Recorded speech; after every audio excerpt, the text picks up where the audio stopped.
অনেক মানুষই ভাবেন নতুন বছর এসেছে মানে তাদের মদ খেয়ে মাতাল হতে হবে, বোকার মতো গাড়ি চালাতে হবে, আর তাদের অনেকেই বোকার মতো মারাও যান।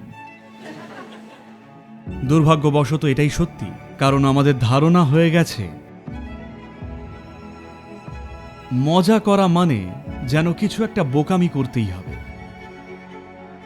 আমরা এই ধারণাটা কবে পাল্টাবো যে আমরা মহৎ কিছু করেও আনন্দ পেতে পারি? এখনো কি সময় হয়নি বলুন?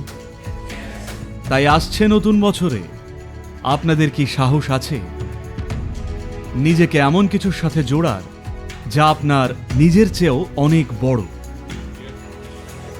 এই পৃথিবীতে এমন কিছু ঘটানোর সাহস কি আছে যা আপনার অস্তিত্বের চেয়েও বিশাল?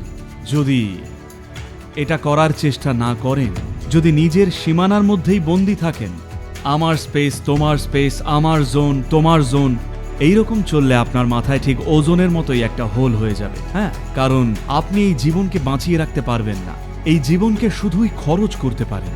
আমি কিভাবে এই জীবনটা খরচ করব, এই কিভাবেটা রয়েছে আমাদেরই হাতে। কত সুন্দরভাবে, কত গভীরভাবে, কত মহৎভাবে, নাকি বোকার মতো অর্থহীনভাবে বা অলসভাবে, সেটা আমাদেরই হাতে।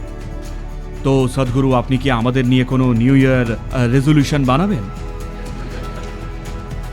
আমি ওই রকম বোকার মতো কিছুই করব না। আমি অত পপুলার হতে চাই না।